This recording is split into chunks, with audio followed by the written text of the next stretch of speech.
अस्सलाम वालेकुम class. Today that is 26/3/2026, day is Thursday.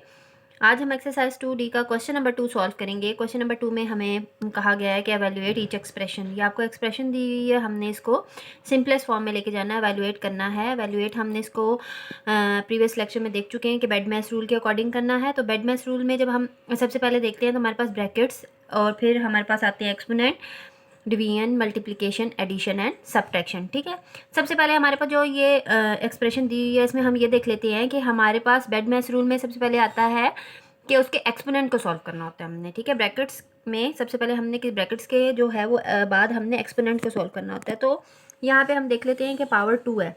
ठीक है, -1/2 की पावर 2, मतलब इस -1/2 की पावर जो 2 है इसको हमने 2 टाइम क्या करना है, मल्टीप्लाई करना है। -1/2 मल्टीप्लाई -1/2, तो 1 को 1 से मल्टीप्लाई किया तो 1 1 ज़ा 1, और 2 को 2 से मल्टीप्लाई करेंगे तो 2 2 ज़ा के आ जाएगा 4।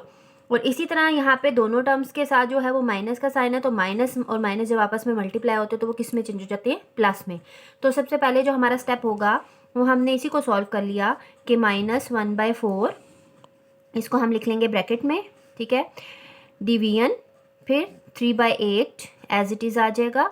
अब यहाँ पे जो हमने -1/2 को ये रफ वर्क में सॉल्व किया है तो आंसर इसका हमारे पास क्या आया है, प्लस। ठीक है, प्लस, और ब्रैकेट में हम इसको +1/4 लिखेंगे। ठीक है, अब हम इसकी ब्रैकेट्स ओपन करते हैं तो प्लस प्लस प्लस हो जाएगा। यहाँ पे ब्रैकेट के बाहर कोई साइन नहीं है तो साइन क्या आ जाएगा, प्लस। तो इट्स मीन कि हमारे पास क्या आ जाएगा, प्लस माइनस -1/4। अब यहाँ पे हमारे पास है डिवाइड। डिवाइड के साइन को हम किस में चेंज कर लेंगे, मल्टीप्लाई में। तो डिवाइड के साइन के बाद जो टर्म होती है उसका हम रेसिप्रोकल ले लेते हैं। तो यहाँ पे 3/8 है तो ये क्या हो जाएगा, 8/3। ठीक है, अब यहाँ पे प्लस प्लस प्लस हो जाएगा और 1/4 हो जाएगा। अब हमने सबसे पहले तो अपने जो है वो एक्सपोनेंट, ब्रैकेट्स और डिवीजन के साइन को सॉल्व कर लिया।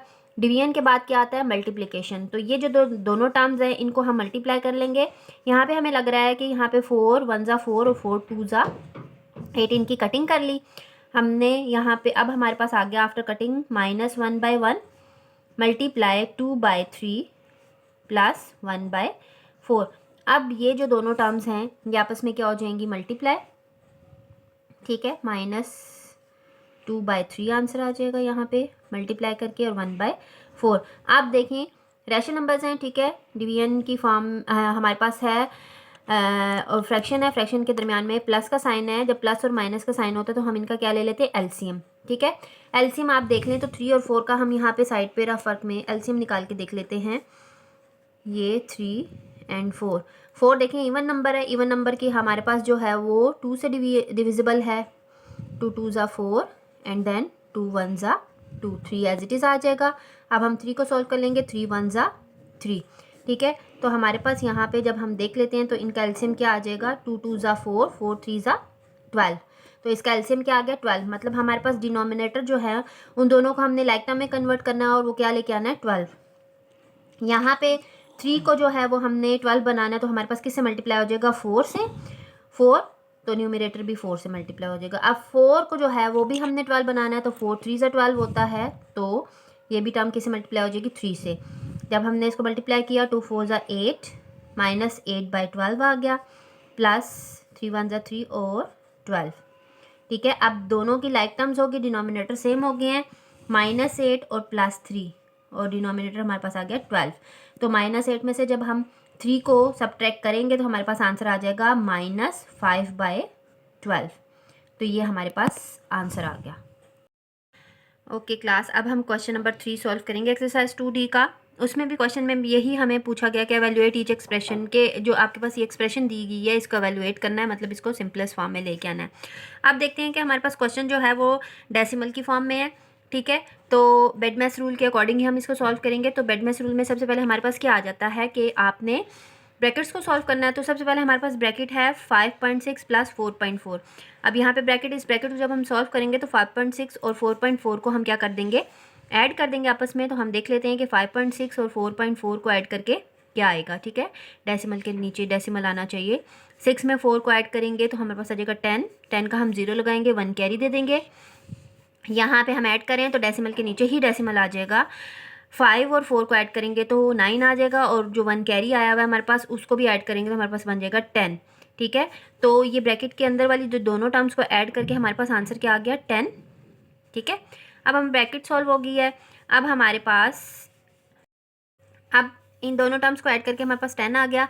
अब हम ये देख लेते हैं कि हमारे पास जो ये ब्रैकेट में टर्म है 2.5, ठीक है, 2.5 का हम सबसे पहले जो है वो डेसिमल रिमूव कर देते हैं। डेसिमल रिमूव करने के लिए हमें क्या चाहिए होता है कि देखिए -2.5, जब हम डेसिमल रिमूव करते हैं तो डेसिमल के नीचे हमारे पास क्या आ जाता है 1, और डेसिमल के बाद 1 टर्म है तो इसलिए हमारे पास एक 0 आ जाएगा। तो ये टर्म हमारे पास क्या बन गई 25/10। ठीक है, नेक्स्ट स्टेप में हम इसको कंटिन्यू करेंगे। 10 हमारे पास यहाँ पे 10.0, ये इन दोनों टर्म्स को ऐड करके आया हुआ है। अब यहाँ पे हम ये देख लेते हैं कि हमारे पास ये जो टर्म आई है डेसिमल को रिमूव करने के बाद वो आई है -25/10। अब ब्रैकेट के बाहर अगर हम देखें तो हमारे पास डिवीजन का साइन है। डिवीजन को जब हम मल्टीप्लाई में चेंज करेंगे तो डिवीजन के साइन के बाद जो टर्म होती है उसका हम क्या ले लेते हैं, रेसिप्रोकल ले लेते हैं। तो 10 ऊपर चला जाएगा और 25 कहाँ आ जाएगा, नीचे आ जाएगा। तो 10 मल्टीप्लाई, अब इसका रेसिप्रोकल लेंगे तो हमारे पास -10/25 आ जाएगा। ठीक है, अब हमारे पास यहाँ पे ये टर्म है, 10 के नीचे कोई भी टर्म नहीं है तो इसके नीचे हम 1 लगा सकते हैं। ठीक है, अब इन दोनों टर्म्स को अगर हम मल्टीप्लाई करके देखते हैं तो हमारे पास क्या आ जाएगा, यहाँ पे हमारे पास जब हम इस 10 और इस 10 को मल्टीप्लाई करेंगे तो 10 हमारे पास मल्टीप्लाई होकर क्या आ जाता है 100 आ जाएगा, और नीचे 25 को जब 1 से मल्टीप्लाई करेंगे तो 25। अब इनको हम क्या कर लेंगे, 25 की और 100 की आपस में कटिंग कर लेंगे तो 25 हमारे पास क्या हो जाता है 1 ज़ा और 25 4 ज़ा। तो हमारे पास इसकी सिंप्लीफाइड फॉर्म जो आ जाएगी, सिंप्लीफाइड फॉर्म जो इसकी आ गई वो हमारे पास आ गई -4। तो ये इसका आंसर आ गया। और स्टूडेंट आप लोगों को लेक्चर समझ आ गया। अब अकॉर्डिंग टू बेडमैस रूल आप लोगों ने क्वेश्चन नंबर 2 का पार्ट नंबर 1 सॉल्व करना है, और इसी तरह क्वेश्चन नंबर 3 का पार्ट नंबर आपने 2 सॉल्व करना है। ये दोनों पार्ट्स आपके होमवर्क है। आपने अकॉर्डिंग टू लेक्चर अंडरस्टैंड करके उसी का रूल्स को फॉलो करके आपने इन दोनों क्वेश्चंस होमवर्क वाले सॉल्व करने हैं।